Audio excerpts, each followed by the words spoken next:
Let's remember that Saudi Arabia, the Emirates, with the help of the United States and other Western powers that have been selling billions of dollars of weapons, have been destroying the infrastructure of Yemen for almost 5 years now. Of course, the Houthis have been trying to fight back, taking this conflict into Saudi Arabia.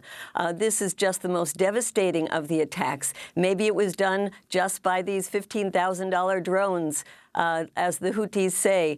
Maybe it was done with help from other countries. But this is to be expected. But let's go back to the origin of this problem, which is the Saudis and the Emirates getting involved in the internal affairs of Yemen, and the U.S.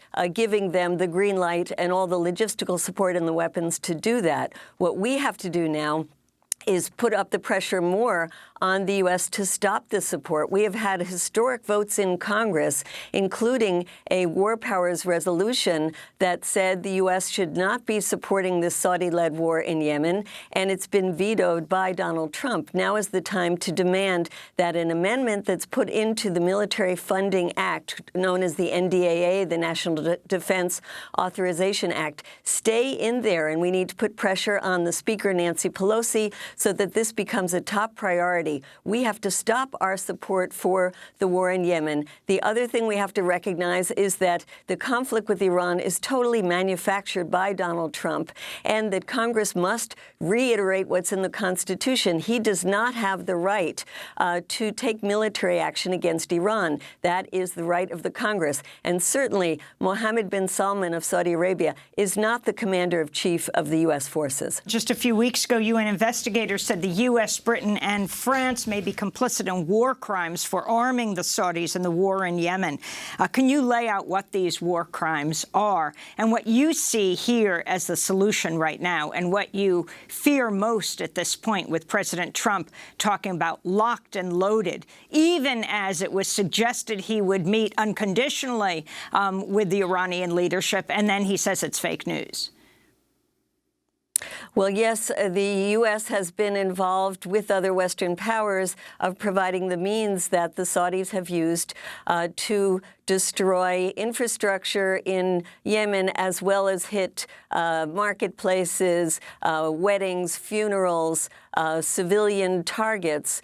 And these are war crimes, as well as supporting these outside countries that have been involved in the use of torture and in all kinds of activities that have been documented in a very devastating report by the United Nations.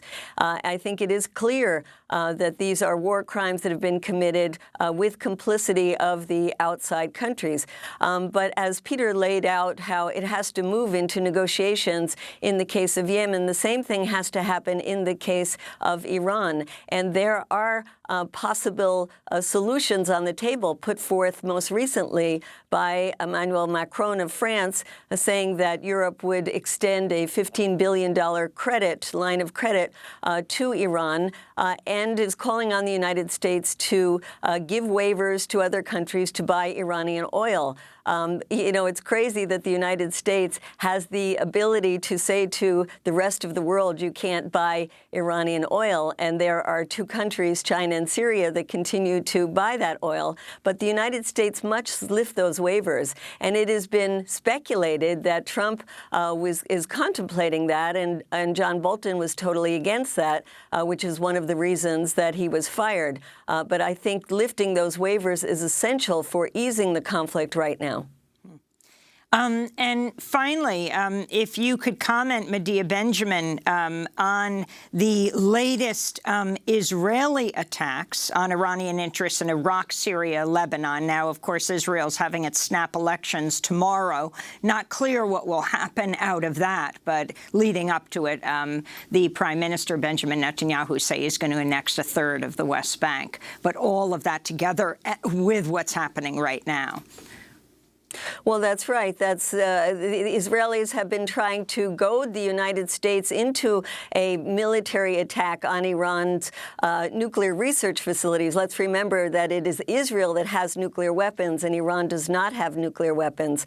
But this pressure coming from Israel, given how close the Trump administration is to the Israelis, and the Israelis' actual bombing of Iranian forces in these different areas has really escalated this conflict. I think we should think of this as akin to 1914, before the First World War, where any incident, whether it's provoked by the Israelis, by the Saudis, can drag the United States into a war that will be absolutely catastrophic for the entire region, and we must stop that from happening.